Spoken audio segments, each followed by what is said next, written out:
Hello drama lovers, welcome to the drama site. మనం మన ఛానల్లో మై డెస్క్ బెడ్ అనే Chinese high school romantic comedy డ్రామాని explain చేసుకుంటున్నాము.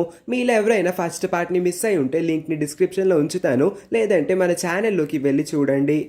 హీరోయిన్ గోల భరించలేని హీరోయిన్ పై అరవడం వల్లే వీళ్ళిద్దరు ఇప్పుడు పనిష్మెంట్ గా బయటికి వచ్చి నుంచుంటారు. బయటికి వచ్చిన అస్సలు ఏమాత్రం మొహమాట పడకుండా హీరోయిన్ బాగుతూనే ఉంటుంది. హీరోకి ఒళ్ళు మండిపోయి మళ్ళీ గట్టిగా నోరు ముయ్యి అని అరుస్తాడు. అతను మళ్ళీ అరవడం చూసిన హీరోయిన్ షాక్ అయిపోతుంది. అప్పటి వరకు నిద్రపోతున్న క్లాస్ మొత్తం మళ్ళీ మేల్కుంటుంది. టీచర్ అయితే వీళ్ళిద్దరి వైపు చాలా కోపంగా చూస్తుంది. కాబట్టి హీరోయిన్ ఎలాగోలాగా ఎక్స్క్యూజ్ తీసుకోవడానికి స్లోగా టీచర్ దగ్గరికి వెళ్ళి నన్ను క్షమించండి, ఇంక ఇలాంటి సౌండ్స్ అసలు రావు అని చెప్పి మళ్ళీ వెళ్ళి అదే పొజిషన్లో నుంచొని, అయినా నా మీద ఎందుకు ఇలా అరుస్తున్నావు, నీకు బోర్ కొడుతుందేమో అని చెప్పి నీ బోర్డమ్ని తగ్గించడానికి నేను ఇలా వాగుతున్నాను అంతే. జనరల్గా నేనేమి ఇంతలాగా వాగను, అయినా చెప్తున్నాను నువ్వు పెద్ద సెలబ్రిటీవి ఇలాగా పనిష్మెంట్ తీసుకుంటే నీ ఫ్యాన్స్ అందరూ చూసి నిన్ను తక్కువ అంచనా వేస్తారని నువ్వు ఫీల్ అవ్వచ్చు. కానీ అస్సలు బాధపడకు, ఇది క్లాస్ టైమింగ్ కాబట్టి మరీ ముఖ్యంగా ఏ స్టూడెంట్ క్లాస్ టైమింగ్స్ అప్పుడు కారిడార్స్ లో తిరగరు, ఇది నా బాధ్యత, నేను చెప్తున్నాను కదా, నిన్ను ఎవ్వరూ చూడరు, నువ్వు అస్సలు సిగ్గుపడాల్సిన అవసరం లేదు అని అంటుంది. అంతే, మరో క్షణానికి పీటీ పీరియడ్ కంప్లీట్ చేసుకొని గేమ్స్ అన్ని ఆడుకున్న అమ్మాయిలందరూ వీళ్ళున్న వైపే వస్తూ ఉంటారు. హీరో వాళ్ళందరినీ చూస్తూ తల దించుకొని ఉండాల్సి ఉంటుంది. వాళ్ళందరూ చూడు, సెలబ్రిటీ జిన్ హాన్ వచ్చిన రోజే పనిష్మెంట్ తీసుకున్నాడు, తను మంచి స్టూడెంట్ కాదేమో అన్నట్టుగా గుసగుసలాడుతూ వెళ్లడంతో హీరోకి ఇదంతా తాను ఇంత అవమానం పాలవ్వాల్సిన అవసరం లేదని, ఇదంతా హీరోయిన్ వల్లే జరిగిందని చాలా కోపడతాడు. ఇంకా నాతో అసలు నువ్వు మాట్లాడద్దు, నాకు దూరంగానే ఉండు, అదే చాలా మంచిది అని చెప్పి పీరియడ్ కంప్లీట్ అయిన తర్వాత లోపలికి వెళ్ళి కూర్చుంటాడు. మాట్లాడొద్దు అన్నాడు కాబట్టి కామ్ గా ఉన్న హీరోయిన్ తనకేదో చెప్పాలనుకుంటుంది. ఇప్పుడు ఏం చేయాలని బాగా ఆలోచించిన తర్వాత ఒక చిన్న నోట్ ప్యాడ్ తీసుకొని దాని లోపల మ్యాథ్స్ టీచర్ నేను టెక్స్ట్ బుక్స్ కలెక్ట్ చేసుకోవడానికి కిందకి వెళ్ళమన్నారు, టైం ఉన్నప్పుడు వెళ్ళు అని చెప్పి అంటుంది. కానీ హీరో ఉలుకు పలుకేమీ లేకుండా హీరోయిన్తో అసలేమి మాట్లాడకూడదు అనుకుని వెంటనే క్యాంటీన్లోకి వెళ్తాడు. తను అలా వెళ్ళాడో లేదో బెల్లం చుట్టూ ఈగల్లాగా అమ్మాయిలందరూ తన చుట్టూ వాలిపోతారు. తను ఏం తీసుకుంటే అమ్మాయిలందరూ అదే తీసుకుందాం అనుకుంటారు. తన ఫేవరెట్ నూడిల్స్ని ఆర్డర్ చేస్తే ఆవిడ కూడా వెంటనే ఆ నూడిల్స్ని చేసి ఇచ్చేస్తుంది. థ్యాంక్ యూ అని చెప్పి తను అక్కడి నుంచి వెళ్ళిపోతాడు. ఇంకా వీళ్ళందరూ కూడా ఆవేశపడి తనది కొన్నాడు కాబట్టి మేము కూడా అదే కొంటాము అని చెప్పి నూడిల్స్ మొత్తం అయిపోయేంత వరకు అందరూ అన్ని కొనేస్తారు. ఇంకా క్లోజ్డ్ అన్న బోర్డు కూడా పెట్టేస్తారు. అదే టైం కి షెన్జే అక్కడికి వస్తాడు. ఈ బోర్డ్ ని చూడంగానే షెన్జే ఎక్స్ప్రెషన్ ఇలా అయిపోతుంది. ఎందుకంటే ఇది తన ఫేవరెట్ నూడిల్స్, పొద్దు నుంచి ఈ నూడిల్స్ ని తినాలని చాలా ఆశపడుతూ ఉన్నాడు కాబట్టి ఎంతో ఆశగా ఇక్కడికి వస్తాడు. కానీ తీరా చూస్తే క్లోజ్డ్ బోర్డు ఉండడంతో ఒళ్ళు మండిపోతుంది. ఇవాళ అయిపోవాలన్న ఎక్స్ప్రెషన్ ని పెట్టి చిరాగ్గా అక్కడి నుంచి వెళ్ళిపోతాడు. ఆ తర్వాత హీరో ఇంకేదో కొనుక్కోవాలనుకొని తన దగ్గర పాస్ లేకపోవడంతో డబ్బుల్ని ఇస్తాడు. కానీ మేము పాస్ మాత్రమే యాక్సెప్ట్ చేస్తామని అనగానే నా దగ్గర పాస్ లేదు, ప్రస్తుతానికి డబ్బులు తీసుకోండి, రేపటి నుంచి పాస్ తీసుకొస్తానన్న వినిపించుకొని ఆవిడ గోల చేస్తూ ఉండడంతో వెంటనే హీరోయిన్ అక్కడికి వచ్చి తన పాస్ని అక్కడ స్వైప్ చేసి, ఇదిగో నేను నీకు ఇవాళ కట్టేశాను, కావలిస్తే రేపు కడతాను, ప్రతిరోజు కూడా కడతాను, నువ్వేమి బాధపడుకు, నీకు నచ్చిందల్లా కొనుక్కొని తినే అని చెప్పి అంటుంది. కానీ హీరోకి మాత్రం తన ఫుడ్ని తన డబ్బులతోనే కొనుక్కొని తినాలని ఉంటుంది కాబట్టి ఆ 100 రూపీస్ నోట్ని హీరోయిన్కి ఇస్తాడు. ఏంటి, నాకు నువ్వు డబ్బులు ఇస్తున్నావా?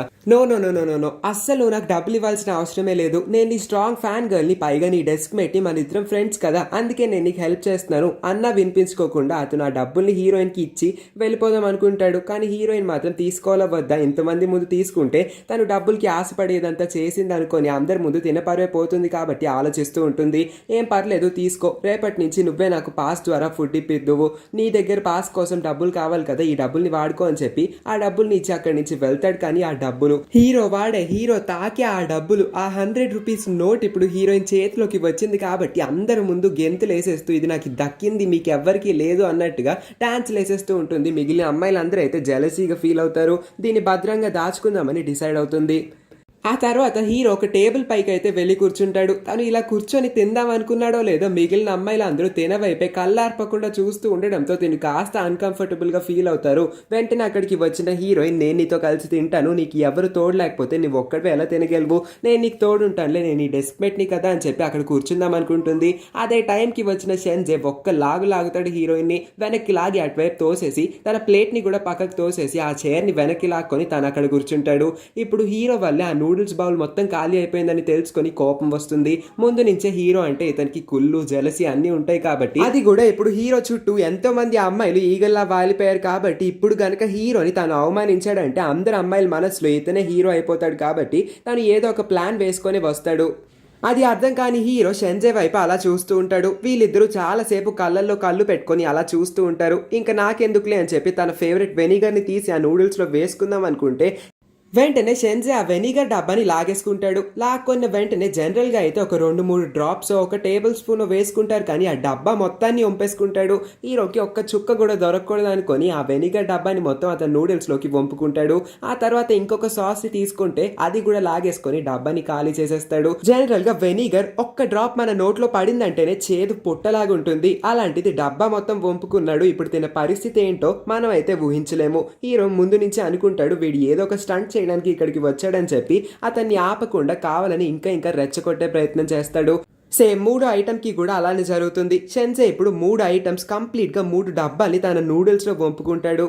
కానీ హీరోకి ఇంకేదో తగ్గిందనిపిస్తుంది. ఇంతటితో అతనికి సాటిస్ఫాక్షన్ రాదు కాబట్టి ఎలాగో వేసుకున్నాడు, కలిపి తింటాడు. ఎక్స్ప్రెషన్ అందరూ చూసి ఆడిపరిపోవాలనుకొని వెంటనే అతను కూడా కలపడం మొదలు పెడతాడు. వీడు కలిపాడని షెన్జే కూడా కలపడం మొదలుపెట్టి మొత్తాన్ని క్లీన్ గా అంతటికి అంతా కలిసేలా చేస్తాడు. ఆ తర్వాత హీరో కావాలనే తిప్పే స్పీడ్ పెంచేస్తాడు. ఇలా చేస్తే గానీ షెన్జే యొక్క నూడిల్స్ మొత్తానికి ప్రతి ఒక్క సూప్ అంటుద్ది అని ఆలోచించి ఇలా చేస్తాడు.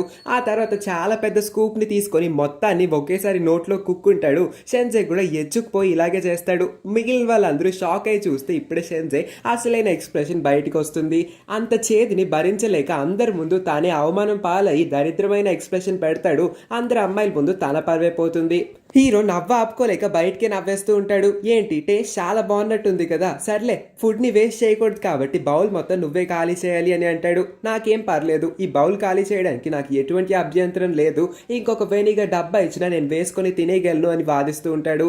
అదే టైంకి అక్కడికి వచ్చిన ప్రిన్సిపల్ హీరోని చూసి ఫుడ్ అంతా బాగుంది కదా, నీకు నచ్చలేదంటే ఏదైనా కంప్లైంట్స్ ఉంటే చెప్పు అని అంటే నాకైతే అంతా నచ్చింది, అన్నీ బాగున్నాయి, కానీ ఈ షెన్జే గాడికి నూడిల్స్ కన్నా ఆ వెనిగరే బాగా నచ్చినట్టుంది. ప్రిన్సిపల్ సార్ ఇంకొన్ని వెనిగర్ డబ్బాల్ని కూడా తెప్పించి ఇక్కడ పెట్టండి అనగానే ఆ ప్రిన్సిపల్ అవునా నీకు వెనిగర్ నచ్చిందా, ఎలాగో వేసుకొని డబ్బాని ఖాళీ చేసావు, ఆ నూడిల్స్ కూడా నీకు బాగా నచ్చినట్టున్నాయి కదా తినే అని అంటాడు. ప్రిన్సిపల్ చెప్పాడు. ప్రిన్సిపల్ ముందు ఆ వెనిగర్ ఇంకా ఆ నూడిల్స్ డబ్బాని డస్ట్బిన్ లో వేస్తే ప్రిన్సిపల్ నోట్ నుంచి వచ్చి ఆ తిట్లని తినే శక్తి లేదు కాబట్టి ఈ నూడిల్స్ ని తినడమే మేలు అనుకొని నచ్చకపోయినా సరే ఆ బౌల్ మొత్తాన్ని ఖాళీ చేస్తాడు.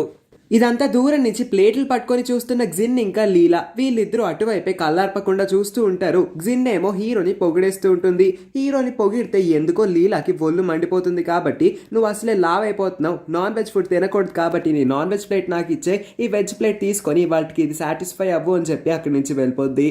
లీలా ఇప్పుడు చేసిన పనిని బాగా గుర్తుపెట్టుకోండి. ఈ సీన్కి ఇంకా లీలా యొక్క స్టోరీకి ఒక చిన్న కనెక్షన్ ఉంటుంది. లంచ్ పీరియడ్ అయిపోయిన తర్వాత స్టూడెంట్స్ అందరూ కెమిస్ట్రీ ల్యాబ్కి అటెండ్ అవుతారు. ఇక్కడ హీరోయిన్ చదివేస్తున్నట్టు తెగ బిల్డప్ ఇస్తుంది. అదే టైంకి అక్కడికి వచ్చిన హీరో అది కూడా మంచిగా టిప్ టాప్గా వైట్ కలర్ డ్రెస్ వేసుకొని రెడీ అయ్యి ఒక మాస్క్ పెట్టుకొని స్పెట్స్ పెట్టుకొని చాలా స్టైల్గా కూల్గా ఉండడంతో అమ్మాయిలు అందరూ ఎక్స్పెరిమెంట్ ఆపేసి తన వైపు చూస్తారు. హీరోయిన్ పక్క కూర్చుంటాడు. ఎందుకంటే ఇప్పుడు ఎక్స్పెరిమెంట్ ని డెస్క్ మేట్స్ కలిసి చేయబోతున్నారు కాబట్టి ప్రతి ఒక్క బెంచ్ లో ఇద్దరు ఉంటారు. ఆ ఇద్దరే కలిపి ఇప్పుడు ఒక ఎక్స్పెరిమెంట్ ని చేయబోతూ ఉన్నారు. కెమిస్ట్రీ టీచర్ వస్తాడు. అమోనియా ఇంకా సోడియం బైకార్బోనేట్ మధ్య జరిగే ఒక రియాక్షన్ గురించి చెప్తూ ఉంటాడు. వీళ్ళందరికీ కూడా ఒక వార్నింగ్ ని ఇచ్చి అమోనియాని కొంచెం ఎక్కువగా వంపకండి, అలా వంపితే ప్రమాదాలు జరగచ్చని చెప్తూ ఉంటాడు. ఈ ప్రమాదాల గురించి తెలుసుకున్న హీరోయిన్ నువ్వొద్దు, ప్రస్తుతానికి నీ బదులు నేను ఎక్స్పెరిమెంట్ చేస్తాను, నీకేం కాకూడదు కాబట్టి నేను చేస్తాను ఆగు అని చెప్పి ఒకదాని తర్వాత ఒక సొల్యూషన్ ని కొంచెం వేస్తుంది. కానీ టీచర్ చెప్పిన అదే అమోనియాని చాలా ఎక్కువ వేసేయడంతో పొగలు మొదలైపోతాయి. అందరూ ఈ పొగ వల్ల తెగ డిస్టర్బ్ అయిపోతారు. లీలా ఏమో తన ఫేస్ కి ఈ పొగ వల్ల ఎటువంటి డ్యామేజ్ రాదు కదా అని గట్టిగా అరుస్తూ ఉంటే జిన్ ఏమో నా ఆనియన్ చిప్స్ కి ఈ పొగ వల్ల ఎటువంటి హాని జరగదు కదా అని అరుస్తూ ఉంటుంది. అందరూ ఇలా గోల చేయడంతో టీచర్ కి చాలా కోపం వచ్చేస్తుంది. దీని మొత్తానికి కారణమైన వీళ్ళిద్దరిని కలిపి శిక్షిస్తూ మీ ఇద్దరికి పనిష్మెంట్ తప్పదు, ఇంత పెద్ద ప్రాబ్లమ్ ని క్రియేట్ చేశారు, అప్పటికి మీకు ఇన్స్ట్రక్షన్స్ ఇచ్చాను అంటే ఇన్స్ట్రక్షన్స్ ఇచ్చినప్పుడు మీరు ఎవరు సరిగ్గా వినలేదు కదా, సరిగ్గా కాన్సన్ట్రేట్ చేయట్లేదు కాబట్టి పనిష్మెంట్ తీసుకోండి. ఈ ల్యాబ్ క్లాస్ రూమ్ ని మొత్తం తుడిచిన తర్వాత మీ ఇద్దరు మీ ఇంటికి వెళ్ళాలి అని చెప్పి క్లాస్ రూమ్ మొత్తాన్ని క్లీన్ చేసిన తర్వాత తడిగుడ్డ కూడా పెట్టేసి పోమంటాడు. అలాగా ఆ టీచర్ అక్కడి నుంచి వెళ్ళిపోయిన తర్వాత వీళ్ళిద్దరూ వీళ్ళ పనిని స్టార్ట్ చేస్తారు. హీరోయిన్ వల్లే హీరోకి చాలా ప్రాబ్లమ్స్ వస్తున్నాయని గుర్తించి కాస్త బాధపడుతుంది. ఆ తర్వాత హీరో చేతిలో నుంచి ఆ కర్రను తీసుకొని తాడిగుడ్డ మొత్తాన్ని పెట్టేద్దాం అనుకుంటుంది. కానీ ఈలోపు వెళ్ళి అతని మీద పడడంతో అది కూడా అంత క్లోజ్ గా ఉండడంతో ఫ్రీజ్ అయిపోయి అదే షాక్ లో అతని వైపు చూస్తూ ఉంటుంది. హీరో వెంటనే పక్కకు తిరిగిపోయి నువ్వు ముందు తుడిసిన తర్వాత నేను మాప్ పెట్టగలను కదా అని చెప్పి ముందు ఈ మాప్ మీద నుంచి లెగు అని అంటే తను మాత్రం ఫ్రీజ్ అయిపోయి ఉంటుంది కాబట్టి కదలకుండా ఆ గుడ్డ ఆ కర్ర మీదే నుంచొని ఉంటుంది. చాలా సేపటి తర్వాత ఆ మాప్ నుంచి లెగిస్తే సర్లే ఇప్పటికన్నా లెగిసావు అని చెప్పి తను అక్కడి నుంచి వెళ్ళిపోతూ ఉంటాడు. ఆ తర్వాత హీరో షర్ట్ పైన ఏదో మరక ఉండడంతో దాన్ని క్లీన్ చేస్తానని పరిగెత్తుకుంటూ దగ్గరికి వస్తే నువ్వు నా దగ్గరికి కూడా రాకు, నువ్వు నాకు దగ్గరలో ఉన్న ప్రతిసారి ఏదో ఒక ప్రాబ్లం వస్తుంది, నీ వల్లే నేను ప్రతిసారి ఇరుక్కుపోతున్నానని చెప్పి హీరోయిన్ ని బాగా హర్ట్ చేస్తాడు. నేను అతనికి చాలా హెల్ప్ చేద్దాం అనుకుంటున్నాను కానీ నా వల్ల అతనికి ప్రాబ్లమ్స్ వస్తున్నాయని చెప్పి కొంచెం ఎక్కువగానే బాధపడుతుంది. వెళ్ళేటప్పుడు కూడా హీరోని పొరపాటుగా గుద్దైపోతుంది. ఇంకా గుద్దలేదు కాబట్టి అమ్మయ్య అనుకుంటుంది. ఏం పర్లేదు కానీ నువ్వు నన్ను గుద్దినా గుద్దకపోయినా నేను నిన్ను ఏమీ అనలేను, నువ్వైతే ముందు ఇక్కడి నుంచి వెళ్ళిపో, నా వెనకాల వస్తే మళ్ళీ నా వెనకాల నువ్వు ఏదన్నా చేసి నాకే ప్రాబ్లం క్రియేట్ చేస్తావు, దయచేసి ఇక్కడి నుంచి దయచేయి అని చెప్పి తన్ని ముందు వెళ్ళు, ఆ తర్వాత నేను వస్తాను అని చెప్పి ప్రస్తుతాన్ని తను అక్కడి నుంచి పంపించేస్తాడు. అలాగా స్కూల్ మొత్తం అయిపోయిన తర్వాత ఒంటరిగానే ఇంటికి వెళ్తూ ఉంటుంది హీరోయిన్. వాళ్ళ ఇల్లు మంచి ప్లేస్ లో ఉంటుంది, ఆ లొకేషన్ కూడా చాలా బాగుంటుంది. ఈ అపార్ట్మెంట్ ని గుర్తుపెట్టుకోండి. ఆ తర్వాత హీరోయిన్ ఫస్ట్ ఫ్లోర్ లో ఉన్న తన ఇంటికి వెళ్లకుండా డైరెక్ట్ గా ఇంటికి పోకుండా ఎందుకు ఇటువైపు వస్తూ ఉంటుంది. తీరా చూస్తే తన ఫేవరెట్ పిల్లి ఇక్కడ ఉంటుంది కాబట్టి దానికి ఏదో కొంచెం మేత వేద్దామని చెప్పి తన కోసం తీసుకొచ్చిన ఆ ఫుడ్ ని పెట్టి కాసేపు దాంతో సరదాగా ఆడుకొని తన టైం ని స్పెండ్ చేస్తూ ఉంటుంది. ఇదే టైంకి హీరో కూడా వాళ్ళ ఇంటికి వెళ్తూ ఉంటాడు. చూస్తే హీరోయిన్ వచ్చిన ప్లేస్ కి అతను కూడా వచ్చినట్టు అనిపిస్తుంది. ఎందుకంటే హీరో కొత్తగా ఇల్లు మారిపోయి ఉంటాడు. ఎందుకంటే మీడియా వాళ్ళకి హీరో యొక్క పాత ఇల్లు గురించి పూర్తిగా తెలుసు. ఇప్పుడు పైగా తిన స్కూల్ కి కూడా వెళ్తున్నాడు కాబట్టి స్కూల్ గురించి క్వశ్చన్లు అడగడం తిన్ని కంప్లీట్ గా ఇరిటేట్ చేస్తారని చెప్పి షార్కే ఇల్లు మార్పించేసి ఉంటాడు. అందుకోసమే ఇప్పుడు హీరోయిన్ వాళ్ళ అపార్ట్మెంట్ లోనే హీరోయిన్ వాళ్ళ పై ఇంట్లోకి షిఫ్ట్ అవుతాడు. ఈ విషయం వీళ్ళిద్దరికి తెలియదు. హీరో అలా వస్తూ ఉంటే హీరోయిన్ అటువైపు చూడకుండా ఆ పిల్లితోనే ఆడుకుంటూ ఉంటుంది. సో వీళ్ళిద్దరు డెస్క్ మేట్స్ మాత్రమే కాదు నైబర్స్ కూడా. ఒకే ఇంట్లో ఉంటారన్న విషయం వీళ్ళు ఎప్పుడు తెలుసుకుంటారో కూడా మనకి త్వరలోనే తెలుస్తుంది. హీరో ఇంటి తాళాలని ఓపెన్ చేసిన తర్వాత తన లోపలికి వచ్చి తన ఫేవరెట్ తాబేలుకు కొంచెం మేత వేస్తాడు. అదే టైంకి షార్క్ హీరోకి ఫోన్ చేసి ఇల్లు ఎలా ఉంది, ఇల్లు నచ్చింది అనుకుంటున్నాను కదా, లగ్జరియస్గానే ఉందా అని అడిగితే ఇల్లు బాగానే ఉంది, ఇప్పుడే వచ్చాను కాబట్టి కాస్త అడ్జస్ట్ అవడానికి టైం పడుతుంది అని కాల్ కట్ చేస్తాడు. హీరోయిన్ కూడా తన రూమ్ లోకి అప్సెట్ అయ్యే వస్తుంది. హీరో చేతిలో బాగా తిట్లు తిని ఉంటుంది. కానీ ఎందుకో వెంటనే హీరోయిన్ తన డిప్రెషన్ నుంచి కోలుకుంటుంది. ఎందుకంటే తన జోబ్ లో నుంచి ఆ 100 రూపాయల నోట్ హీరో ఇచ్చిన అదే రూపీ నోట్ ని తీసి చూసేసరికి చాలా హ్యాపీగా ఫీల్ అయ్యి తన చేతితో తాకిన ఆ నోట్ ఇప్పుడు నా చేతిలో ఉంది, చాలా హ్యాపీగా ఉంది అని చెప్పి దాన్ని భద్రంగా ఒక పౌచ్ దాచుకుంటుంది. మరొక వైపు షార్క్ ఇప్పుడు హీరోకి ఫుడ్ ఎలాగా అని బాగా ఆలోచించిన తర్వాత ప్రస్తుతానికి తనకు ఒక టేక్ అవే ఆర్డర్ చేస్తాడు. ఆ డెలివరీ బాయ్ కూడా ఇంటికి దగ్గరలోనే ఉన్నాడు. వెంటనే వచ్చేస్తాడు తీసుకో అని చెప్పి కాల్ కట్ చేస్తాడు. ఇంకొక వైపు ఆ డెలివరీ బాయ్ కి సరిగ్గా అడ్రస్ తెలియదేమో, అందుకోసమే హీరోకి ఇవ్వాల్సిన ఆ డెలివరీని హీరోయిన్ వాళ్ళ మమ్మీకి ఇచ్చి వెళ్తాడు. ఇప్పుడు వాళ్ళ మమ్మీ ఇది కొత్తగా పైకి వచ్చి ఉంటాడు. ఆ అంకుల్ కి అనుకుంటా ఈ పార్సల్ ని తీసుకెళ్లి ఆ అంకుల్ కి ఇచ్చేయని చెప్పంగానే అమ్మ ప్రతిసారి నన్నే పంపిస్తావు, ఇంతకీ అంకుల్ కొత్తగా వచ్చారా అని అంటే అవును 30 ఏళ్ళు ఉండొచ్చు, అలాగే ఉంది అతని గొంతు అని చెప్పి అంటుంది. ఎందుకంటే వాళ్ళ మమ్మీ ఈ ఇంటి రెంట్ గురించి మాట్లాడినప్పుడు షార్క్ తో మాట్లాడి ఉంటుంది కాబట్టి అలాగా 30 ఏళ్ళ వయసు అని చెప్పి ఉంటుంది హీరోయిన్ కి. 30 ఏళ్ళు కదా అని చెప్పి తను కూడా ఇంట్రెస్ట్ లేకుండా ఎవరు ఉంటారన్న విషయాలు ఏమి పట్టించుకోకుండా ఆ పార్సిల్ అయితే ఇచ్చేయడానికి పైకి వెళ్తూ ఉంటుంది. చాలా మంది పర్సనల్ డైరీ రాసుకున్నట్టే హీరోకి కూడా పర్సనల్ డైరీని తన ఫోన్ లో టైప్ చేసుకొని ఉంచడం ఒక అలవాటు కాబట్టి ఇవాళ జరిగిన విషయాలన్నింటినీ టైప్ చేసుకొని ఉంటాడు. కాసేపటికి తనకి నిద్ర వచ్చేస్తుంది, బాగా ఆకలేస్తుంది. ఆ డెలివరీ బాయ్ కూడా రావట్లేదు ఏంటా అని చెప్పి ఆ డోర్ వైపే చూస్తూ ఉంటాడు. కరెక్ట్ టైంకి డోర్ మెల్ మోగుతుంది. తన ఇంటి ముందే ఒక సీసీ కెమెరాని కూడా ఫిక్స్ చేసి ఉంటాడు. ఎందుకంటే మళ్ళీ ఈ సీసీ కెమెరాని చూసిన తర్వాత తను ఆ డోర్ ని ఓపెన్ చేయొచ్చు కదా, లేదంటే ఒకవేళ ఏ మీడియా వాడన్నా వచ్చేస్తే డోర్ ఓపెన్ చేస్తే పొరపాటుగా ఇతన్ని ఫోటోలు తీసేసి బాగా ఇబ్బంది పెట్టేస్తారు కాబట్టి ఇలాంటి ఒక సీసీ కెమెరా సెటప్ ని అరేంజ్ చేసుకుంటాడు. ఇప్పుడు కూడా డోర్ బెల్ కొట్టింది ఓ మీడియా వాడా లేదంటే నిజంగానే ఆ డెలివరీ బాయ్ వచ్చాడా అని చెప్పి తన ఫోన్ కి కనెక్ట్ అయి ఉన్న ఆ సీసీ కెమెరా ద్వారా చూస్తే అక్కడైతే తనకి సరిగ్గా కనిపించదు, కేవలం బుర్ర మాత్రమే కనబడుతుంది. ఆ బుర్రని వాడి తాను మాత్రం ఎలా అంచనా వేయగలడని చెప్పి వెంటనే ఆ డోర్ దగ్గరికి వెళ్ళి అక్కడున్న ఒక చిన్న హోల్ ద్వారా చూస్తాడు. అటువైపు నుంచి హీరోయిన్ కూడా ఇలాగే ఒక తెంగర్ దానిలాగా హోల్ నుంచి చూస్తూ ఉంటుంది. ఇద్దరు హోల్లో కన్ను పెట్టేయడం వల్ల ఇద్దరికి సరిగ్గా ఏమీ కనిపించదు, ఇద్దరికి బ్లర్ గానే కనిపిస్తూ ఉంటుంది. కాబట్టి హీరోయిన్ ఏం చేయాలో తెలియక ఒకవేళ మీరు డెలివరీ బాయ్ అయితే కనుక ఆ పార్సిల్ ని అక్కడే పెట్టేయండి, నేను తర్వాత వచ్చి తీసుకుంటాను అని అంటాడు. నేనేమి డెలివరీ బాయ్ ని కాదు, మీ కింద ఇంట్లో ఉంటాను, పార్సిల్ పొరపాటుగా మా ఇంటికి వచ్చేసింది, పర్లేదు లేండి అంకుల్, మీరు కొత్తగా వచ్చారు కాబట్టి మొహమాట పడచ్చు, మళ్ళీ కలుద్దాము, బాయ్ అంకుల్ అని చెప్పి అక్కడి నుంచి హీరోయిన్ వెళ్ళిపోతుంది. ఎవరి అమ్మాయి అసలు, ఈ వాయిస్ ఎక్కడో విన్నట్టుందే, ఇంతకీ నన్నెందుకు అంకుల్ అని అంటుంది అని బాగా కన్ఫ్యూజ్ అవుతాడు. చాలా సేపటి వరకు వెయిట్ చేస్తే తీరా చూస్తే బయట హీరోయిన్ నుంచోనే ఉంటుంది. అతను ఎవరా అని చూడాలన్న ఆతృత పెరిగిపోతుంది కాబట్టి వద్దు నువ్వు ఇక్కడి నుంచి వెళ్ళిపో, నెక్స్ట్ టైం మాట్లాడదామని హీరోయిన్ ని పంపేస్తాడు. ఆ తర్వాత డోర్ ఓపెన్ చేసి చూస్తే అక్కడ పార్సిల్ మాత్రమే ఉంటుంది, హీరోయిన్ ఉండదు. కాబట్టి ఎవరు వచ్చారో తెలుసుకోవాల్సిన అవసరం కూడా ఇతనికి లేదు. పార్సిల్ మాత్రమే లోపలికి తీసుకెళ్దాం అనుకుంటాడు. తీరా చూస్తే షార్క్ ఇతని కోసం స్పెషల్ గా డక్ ఫ్రై ని చేసి ఉంటాడు. బాబోయ్ మళ్ళీ ఈ డక్కేనా, నాకు డక్ అంటే నచ్చదని అయినా బుద్ధి లేని షార్క్ ఇలాంటి ఫుడ్ ఐటమ్స్ ని ఎందుకు కొంటాడు, ఇంకా ఎన్ని ఐటమ్స్ ఉన్నాయి అని చెప్పి చిరాగ్గా దాన్నే తినాలా అని చెప్పి అదొక మొహం పెట్టుకొని లోపలికి వెళ్తాడు. ఇంటికి వచ్చిన హీరోయిన్ ఇప్పటికే బాగా లేట్ అయిపోయింది, నాకు బాగా ఆకలేస్తుంది అమ్మ అన్నం పెట్టు అని చెప్పి అంటుంది. అయినా నువ్వు పైన అంకుల్ 30 ఏళ్ళు అన్నావు, అతనికి 30 ఏళ్ళు ఏమి ఉండకపోవచ్చమ్మా. అతని వాయిస్ చాలా స్వీట్ గా ఉంది. 30 ఏళ్ళ అంకుల్ కి అంత స్వీట్ వాయిస్ ఉండదని వాగేస్తూ ఉంటే వాళ్ళ నాన్నేమో న్యూస్ చూస్తున్నాను డిస్టర్బ్ చేయకు, నువ్వు కూడా ఆ న్యూస్ వైపు చూడు అని చెప్పి టీవీ వైపు బుర్ర తిప్పమని అంటే హీరోయిన్ కూడా బుర్ర తిప్పి ఏంటబ్బా న్యూస్ అని చూస్తే తను ఫస్ట్ ఎపిసోడ్ లో స్టార్టింగ్ సీన్ లో ఆ దొంగతో గొడవ పడుతుంది కదా, అదే ఇప్పుడు లైవ్ టెలికాస్ట్ చేస్తూ ఉంటారు. ఈ షాప్ ని ఎక్కడో చూసినట్టుంది అని హీరోయిన్ కూడా ఆశ్చర్యపోతుంది. వాళ్ళ మమ్మీకి హీరోయిన్ ఇలాంటి పనులని చేస్తుందని తెలిస్తే వాళ్ళ మమ్మీ ఇంకా హీరోయిన్ బయటికి వెళ్ళడమే మాన్పించేస్తుంది. కాబట్టి అది తను కాదన్నట్టుగా బిహేవ్ చేస్తూ ఉంటుంది. కానీ వాళ్ళ పేరెంట్స్ ఇద్దరికి అది ఎక్కడ హీరోయిన్ ఏమో అని చెప్పి భయం మొదలవుతుంది. ఎందుకంటే దగ్గరగా పోలికలాగానే ఉంటాయి. దానికి మించి టీవీలో ఆ పర్సన్స్ ఇద్దరిని అంటే దొంగ ఇంకా ఫైట్ చేస్తున్న ఆ ఉమెన్ యొక్క పిక్చర్స్ ని బ్లర్ చేసేస్తారు. కాబట్టి వీళ్ళిద్దరికి అది హీరోయిన్ కాకపోవచ్చులే అని చెప్పి ఒక నమ్మకానికి వచ్చేస్తారు. హీరోయిన్ కూడా ప్రశాంతంగా ఉంటుంది, అమ్మాయి నేనేమి దొరికిపోలేదు అన్నట్టు. కానీ వాళ్ళ మమ్మీ హీరోయిన్ కి చెప్తూ నువ్వు అలాంటి వాటిలో అస్సలు ఇన్వాల్వ్ అవ్వకూడదు, దొంగలతో జాగ్రత్తగా ఉండాలి, అలాంటి వాళ్ళ దగ్గరికి అస్సలు వెళ్ళకూడదు అని చెప్పి నువ్వు దొంగ దగ్గరికి వెళ్ళకూడదు, అతను తప్పు చేస్తున్నా చూస్తూ ఉండాలి అని వాగుతూ ఉండడంతో హీరోయిన్ చిరాగ్గా ఆమె రూమ్ లోకి వచ్చేస్తుంది. ఆ తర్వాత హీరోయిన్ తన ఆన్లైన్ బెస్ట్ ఫ్రెండ్, తను ఇంటర్నెట్ ఫ్రెండ్ అయిన ఈఈ అనే ఒక అమ్మాయితో చాట్ చేస్తూ ఉంటుంది. ఈఈ కూడా హీరోయిన్ లానే హీరోకి ఒక మంచి స్ట్రాంగ్ అయిన ఫ్యాన్ గర్ల్ అయి ఉంటుంది. కాబట్టి వీళ్ళిద్దరూ చాలా తక్కువ టైం స్పాన్ లోనే మంచి ఫ్రెండ్స్ అయిపోతారు. అలాగా వీళ్ళిద్దరూ చాట్ చేస్తూ జిన్హాన్ గురించే టాపిక్ వస్తుంది. కాబట్టి ఆవేశపడిన హీరోయిన్ జిన్హాన్ ఇప్పుడు మా స్కూల్లోనే చదువుతున్నాడు, దానికి మించి మా క్లాస్ నా డెస్క్ మేటే అని ఆనందంగా చెప్తుంది.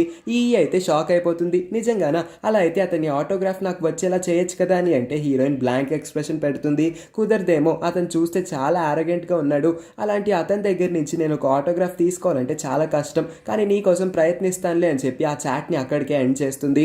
నెక్స్ట్ మార్నింగ్ హీరో తన ఫేవరెట్ రెస్టారెంట్ కి వస్తాడు. అదే తను ఎప్పుడు నమ్మే అదే రెస్టారెంట్ కి వచ్చి తన ఫేవరెట్ నూడిల్స్ ని తింటాడు. ఇంకొక వైపు ఆ రెస్టారెంట్ లో ఉన్న టీవీలో తన స్కూల్ స్టూడెంట్స్ అందరూ జిన్హాన్ గురించి చెప్తూ ఉంటారు వాళ్ళ అభిప్రాయాలు. కొంతమంది మంచిగా చెప్తే ఇంకొంతమంది ఏమో ఫస్ట్ డేనే పనిష్మెంట్ తీసుకున్నాడు, వాడెక్కడ సెలబ్రిటీ అన్నట్టుగా మాట్లాడుతూ ఉంటారు. అసలు అవేమి పట్టించుకోకుండా ప్రశాంతంగా అతని పని అతను చేసుకుంటూ ఆ నూడిల్స్ ని ఎంజాయ్ చేస్తూ ఉంటాడు. నెక్స్ట్ మార్నింగ్ స్కూల్ కి వెళ్లే ముందు హీరోయిన్ మళ్ళీ అదే షాప్ కి వస్తుంది. ఇదే షాప్ కి ఎందుకు వస్తుందంటే హీరోయిన్ వాళ్ళ ఇంటి దగ్గరలో ఇదే షాప్ ఉంటుంది కాబట్టి ప్రతిసారి ఇక్కడికే వస్తుంది. హీరోకి ఏదో ఒక డ్రింక్ గిఫ్ట్ చేసి దాన్ని ట్రీట్ లాగా ఇచ్చి ఆ ట్రీట్ ని యాక్సెప్ట్ చేసిన తర్వాత అతని దగ్గర నుంచి ఒక ఆటోగ్రాఫ్ లాగేద్దాం అనుకుంటుంది. కానీ పోయినసారి ఆ దొంగ బార్ నుంచి షాప్ కీపర్ ని కాపాడిన హీరోయిన్ కి కృతజ్ఞతను తెలియజేస్తాడు. పర్లేదులేండి అంకుల్, నా కోసం మీరు అన్ని కార్డ్స్ ని ఇచ్చారు, ఇంకా పెద్ద బొమ్మను కూడా ఇచ్చారు, అదే చాలు నాకు అని అంటుంది. అయినా సరే అమ్మాయి నువ్వు అంత ధైర్యంగా వాడిని ఎలా కొట్టగలిగావు, నీకు భయం లేదా మళ్ళీ వాడు వచ్చి నీ పైన రివెంజ్ తీర్చుకుంటే అని అంటే నా పైన రివెంజా, మళ్ళీ వచ్చాడంటే ఈసారి వాడి కాలు రెండు కూడా ఇరక్కొట్టి జైల్లో కూర్చోబెడతాను, నాతో ఎవరైనా పెట్టుకున్నారంటే వాడి పని అయిపోతుంది అన్నట్టుగా మాట్లాడుతుంది. అయినా సరే షాప్ కీపర్ హీరోయిన్ కి మళ్ళీ చెప్తూ జాగ్రత్తగా ఉండు, అలాంటి దొంగలతో పెట్టుకోవడం అంత మంచిది కాదు, వాళ్ళు రివెంజ్ తీర్చుకోవడానికి ఎప్పుడైనా రావచ్చు, వాళ్ళతో అయితే ప్రమాదం ఎక్కువే ఉంటుందని ఆ దొంగ గురించే పదే స్ట్రెస్ చేస్తాడు. హీరోయిన్ బుర్రలో అది బాగా ఫీడ్ అయిపోతుంది. అలాగా రోడ్ మీద స్కూల్ వైపు వెళ్తూ ఉంటే తాను ఎదురుగా జిన్హాన్ వెళ్ళడం గమనిస్తుంది. ఓ అది జిన్హానే కదా, అందుకే అంతలా కప్పుకున్నాడు, కానీ ఇప్పుడు మళ్ళీ నేను అతనికి ఎదురు పడ్డానంటే మళ్ళీ నా పైన చిరాకు పడడం మొదలు పెడతాడు అని చెప్పి వెంటనే అక్కడి నుంచి దాక్కుందాం అనుకుంటుంది. తన వెనకాలే ఫాలో అయితే మళ్ళీ కోపం వస్తుందేమో అనుకుని సైలెంట్ గా అడుగు కూడా శబ్దం రాకుండా సౌండ్ చేయకుండా వెళ్తూ ఉంటుంది. కానీ జిన్హాన్ కి తన్ని ఎవరో ఫాలో అవుతున్నారు అనిపించడంతో హీరోయిన్ వెనక్కి వెళ్ళి ఆ తుప్పల్లో దాక్కుంటుంది. ఇంకా జిన్హాన్ కి అనుమానం పెరిగిపోతుంది కాబట్టి షార్క్ కి కాల్ చేస్తాడు. నన్ను ఎవరో ఒక ఫోటోగ్రాఫర్ ఫాలో అవుతున్నట్టున్నాడు, చూడడానికి వాడు ఒక అబ్బాయిలాగే అనిపిస్తున్నాడు, పెద్ద అడుగులు వేసుకొని వస్తున్నాడు కాబట్టి నాకు భయం వేస్తుంది, నేను లొకేషన్ పెడతాను, మనుషుల్ని కానీ ఎవరు ఒకరిని నువ్వన్నా సరే వచ్చి ఇక్కడికి నన్ను ఎవరు ఫాలో అవుతున్నారో కనుక్కో అని చెప్పి కాల్ కట్ చేసి సైలెంట్ గా అక్కడి నుంచి వెళ్ళిపోతాడు. చాలా స్పీడ్ గా వెళ్ళిపోయేసరికి హీరోయిన్ అతని దారి తప్పేస్తుంది, ఎటు వెళ్ళాడో మర్చిపోతుంది. కాబట్టి ఆమె కోట్ తో మొహాన్ని కప్పేసుకొని అతన్ని ఫాలో అవుతూ ఉంటుంది. కానీ అతనైతే చాలా దూరంగా వెళ్ళిపోతాడు. తీరా చూస్తే ఈ లోపే హీరోయిన్ తన్ని ఫాలో అవుతుందన్న విషయం హీరో తెలుసుకుంటాడు. ఓహో ఎంతసేపు ఈ పిల్లైనా నా చుట్టూ తిరుగుతుంది, ఫోన్లే పలకరిద్దాము అని చెప్పి గుడ్ గుడ్ మార్నింగ్ చెప్పడానికి వెనక నుంచి హీరోయిన్ పై చెయ్యేస్తాడు.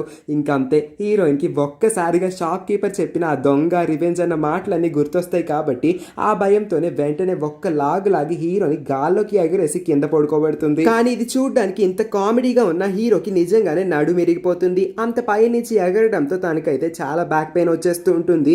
హీరోయిన్ ఇప్పటికీ చూసుకోదు అది హీరోనా నిజంగానే ఆ దొంగ అని. చాలా సేపటికి వాడి ఫేస్ ని స్కాన్ చేసిన తర్వాత వీడు దొంగ కాదు హీరోనే జిన్హాన్ అని తెలుసుకున్న తర్వాత వెంటనే అతన్ని లేపే ప్రయత్నం చేస్తుంది. కానీ అతను నడుము విరిగిపోవడం వల్ల అలాగే పడుంటాడు. పక్కకు వెళ్ళి సారీ చెప్తూ ఉంటుంది. ఈ లోపే షార్క్ వచ్చి జిన్హాన్ ని లేపుతాడు. ఓ సారీ, నేను అసలు నువ్వు అనుకోలేదు, అంత సడన్ గా నా మీద చెయ్యేసరికి దొంగ అనుకున్నాను, కాబట్టి నన్ను క్షమించు, నీకు దెబ్బలు ఏమైనా తగిలినాయా అని అంటే, నీలాంటి దరిద్రమైన చెత్త అమ్మాయిని నేను ఇప్పటి వరకు ఎప్పుడూ చూడలేదు, పోన్లే పాపం అని చెప్పి నువ్వు ఎంత చిరాకు పెట్టినా నేను నీకు హెలో చెప్దామని వస్తే నాకు ఇలాంటి గతి పట్టిస్తావా? ఇంకా నేను నీతో జన్మలో మాట్లాడను, నా మొహం కూడా నువ్వు చూడద్దు, నీ మొహం కూడా నాకు చూపించద్దు, నేను నీ డెస్క్మేట్ గా ఉండాలనుకోవట్లేదు అని కోపంగా అక్కడి నుంచి వెళ్ళిపోతాడు. లిటిల్ కింగ్ కాంగ్ గుండె 2 ముక్కలైపోతుంది. ఎన్నో ఆశలు పెట్టుకొని హీరోతో ఇవాటి నుంచి కొత్త జర్నీని స్టార్ట్ చేద్దాం అనుకుంటుంది. కానీ మొదట్లోనే ఇలాంటి ఒక అడ్డంకు రావడంతో షాక్ అయిపోయి ఉంటుంది. మరి హీరోయిన్ ఈ సమస్యకి సొల్యూషన్ ని ఎలా వెతుకుతుందో, హీరోతో మళ్ళీ మాట్లాడే ప్రయత్నం ఎలా చేస్తుంది, వీళ్ళిద్దరూ మళ్ళీ ఎప్పటికీ ఫ్రెండ్స్ లా మారుతారు, సంతోషంగా కలిసి ఎప్పుడు ఉంటారో, హీరో ఈమె డెస్క్మేట్ లా కాకుండా ఇంకెవరికన్నా డెస్క్మేట్ లా మారిపోతాడో మనం నెక్స్ట్ పార్ట్స్ లోనే చూద్దాము. అవి కూడా మిస్ అవ్వకుండా చూడాలనుకుంటే వెళ్లే ముందు మర్చిపోకుండా ఈ వీడియోని అయితే లైక్ చేసి మన ఛానల్ ని కూడా సబ్స్క్రైబ్ చేసుకోండి. Thank you for watching.